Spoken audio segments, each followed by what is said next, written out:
Sementara itu pemirsa, Polda Jawa Timur Kamis siang menetapkan 13 oknum anggota pencaksilat PSHT sebagai tersangka kasus pengeroyokan anggota polisi di Jember. Dari 13 tersangka, 2 diantaranya masih di bawah umur. Atas peristiwa ini, polisi, TNI, dan Ketum PSHT sepakat kegiatan PSHT di Jember dibekukan sementara hingga proses hukum para tersangka selesai. Sebanyak 13 oknum anggota perguruan silat Persaudaraan Setia Hati Terate Jember Kamis siang ditetapkan sebagai tersangka oleh Polda Jawa Timur terkait kasus pengeroyokan terhadap anggota Polsek Kaliwates Kabupaten Jember, Ibda Parmanto, hingga terluka parah dan harus dirawat intensif di rumah sakit. Dari 13 orang tersangka, 1 orang berperan sebagai penghasut atau provokator bernama Kafilah Nur Habibi. 12 orang melakukan pengeroyokan, mirisnya 2 orang diantaranya masih di bawah umur. Atas kasus pengeroyokan yang terjadi pasca pengesahan warga baru PSHT di Kabupaten Jember tanggal 22 Juli 2024 lalu, polisi, TNI, dan Ketua Umum Pusat PSHT Murjoko sepakat membekukan kegiatan PSHT Cabang Jember untuk sementara waktu hingga proses hukum ke-13 tersangka selesai. Anggota, kita katakan oknum dari PSHT melakukan kegiatan konvoi. Kemudian pada tepat pukul 01.00 WIB, rombongan tiba di persimpangan 3 Transmart di Jalan Hayam Wuruk, Kelurahan Kaliwates, Kecamatan Kaliwates, Kabupaten Jember. Petugas memberikan himbauan kepada rombongan konvoi agar tidak menutup jalan. Tetapi tidak diindahkan himbauan dari petugas tersebut, malah terjadilah provokasi yang dilakukan oleh KNH.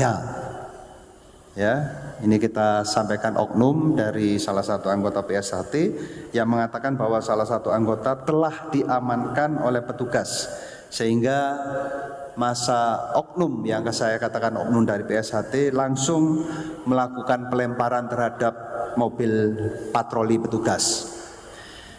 Kemudian pada saat mobil patroli kemudian meninggalkan lokasi, salah satu anggota Polsek yang bertugas di TKP tersebut tertinggal dan masih memberikan himbauan. Disitulah terjadi pengeroyokan oleh oknum warga PSHT sehingga korban mengalami luka parah dan sampai hari ini masih dirawat di Rumah Sakit Umum Kaliwates. Sementara menyikapi kasus pengeroyokan oknum anggota PSHT di Jember ini, Murjoko selaku Ketua Umum Pusat PSHT menyatakan permintaan maaf secara terbuka. PSHT juga akan mengevaluasi diri agar di setiap kegiatan yang digelar tidak menimbulkan aksi pelanggaran hukum.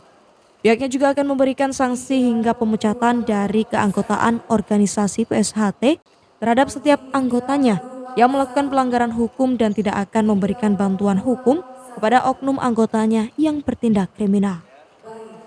Atas nama pimpinan pusat, kami menyesalkan terjadinya peristiwa yang ada di Jember ini.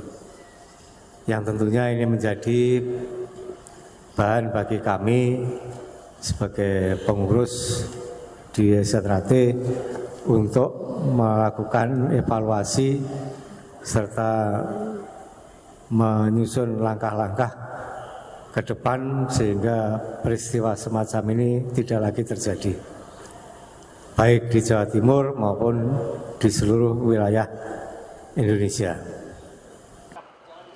Sementara dalam kasus ini, Polda Jawa Timur menjerat oknum PSHT para tersangka pengeroyokan polisi dengan pasal 160 KUHP Jangto, pasal 170 KUHP atau pasal 212 KUHP atau pasal 213 KUHP tentang pengeroyokan dengan ancaman hukuman 6 tahun penjara.